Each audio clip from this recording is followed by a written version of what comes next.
ఆంధ్రప్రదేశ్లో ఆర్టీసీ బస్సుల్లో మహిళలకు ఉచిత ప్రయాణ సదుపాయాన్ని ఆటో కార్మికులు వ్యతిరేకిస్తున్నారు. ఆంధ్రప్రదేశ్ రాష్ట్రంలో 3 లక్షల మంది ఆటో కార్మికులు ఈ విధానం వల్ల రోడ్డు పాలవుతారని ఆటో కార్మికులు ఆవేదన వ్యక్తం చేస్తున్నారు.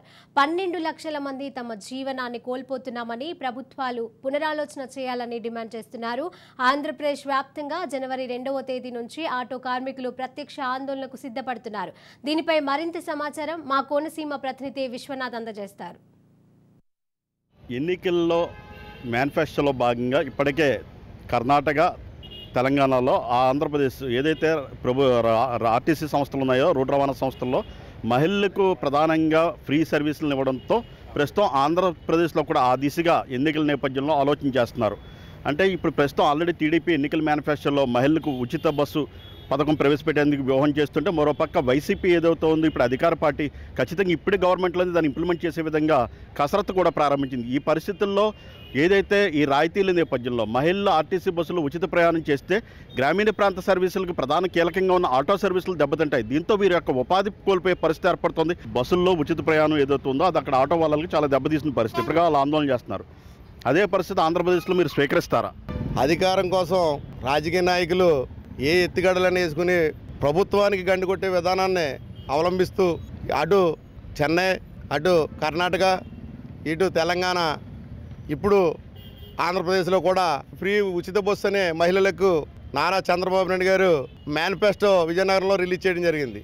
ఆ రిలీజ్ చేసిన వెంటనే ఆటో కార్మికులందరూ కూడా ఆంధ్రప్రదేశ్లో 14 సంవత్సరాలు ముఖ్యమంత్రి చేసినటువంటి వ్యక్తి ట్రాన్స్పోర్ట్ రంగాన్నే అతలోకుతలం చేసేటువంటి పరిస్థితి ఈ నిర్ణయం తీసుకున్నాడంటే తలబాదుకునే టైంలో ఇప్పుడు మళ్ళీ అధికార పార్టీ ఆయన అన్న 4 రోజులకే సంక్రాంతి నుండి ఉచిత బస్సు ప్రయాణం మేము కూడా ఇస్తామన్నట్టుగా సమాచారం మా అందరికీ అందిన వెంటనే ఆంధ్రప్రదేశ్లో ఉన్నటువంటి ఆటో కార్మికులందరూ కూడా ఆందోళన చెందుతున్నారు. ఎందుకంటే ఆయన 2,90,000 మందికి మొన్న వాహన మిత్ర పథకం కింద ఆటో కార్మికులు ఉన్నారని చెప్పేసి లబ్ధి పొందిన ఉన్నారని చెప్పేసి వేయడం జరిగింది.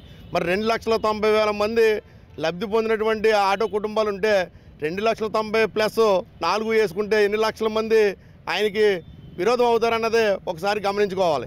చెప్పండి, ఇప్పుడు ఏదైతే గ్రామీణ ప్రాంతాలు ఉందో గ్రామీణ ప్రాంతాల్లోని సర్వీసులను ఏర్పాటు చేస్తాం, ఉచిత సర్వీస్ అంటే ఉచితాల పేరుతో ప్రభుత్వాలు చేస్తున్న విధానాలను మీరు ఎలా చూస్తారు? అసలు ఇవాళ రెక్కడి దగ్గర డొక్కడినటువంటి ఆటో బతుకులు మాయి ఇంచుమించుగా ప్రత్యక్షంగా 2,96,000 ఆటో సోదరులు రోడ్డు మీద పడుతుంటే పరోక్షంగా దాదాపు 12 లక్షల మంది మరి రోడ్డు మీద పడతాం సార్.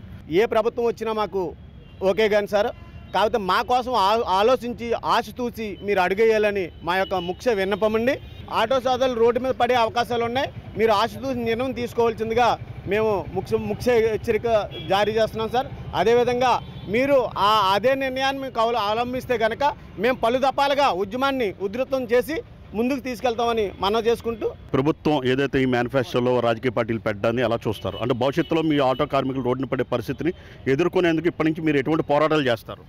వ్యక్తిగతంగా ఇలా అధికారంలో రావడానికి తీసుకునే నిర్ణయాలు కొంతమంది ఉపాధి దెబ్బతినేసేలాగా ఉంది. ఇది ఆటో కార్మికులకి చాలా ఇబ్బందికరమైన నిర్ణయాలు తీసుకుంటున్నారు.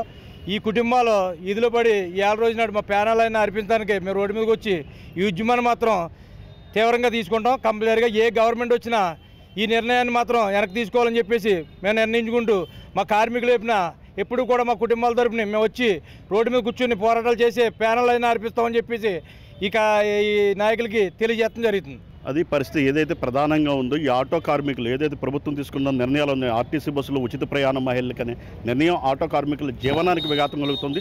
లక్షలాది కుటుంబాలు రోడ్డున పడుతున్న పరిస్థితి ఏర్పడుతుంది. దీంతో ఆంధ్రప్రదేశ్లో తీసుకుంటున్న ఈ నిర్ణయాన్ని వ్యతిరేకిస్తూ ఇప్పటికే ఆటో కార్మికులు జనవరి 2వ తేదీ నుంచి ఉద్యమ కార్యాచరణకు సిద్ధమవుతున్న పరిస్థితి. Vishwanath, Raj News, doctor B R Ambedkar, Konaseema జిల్లా.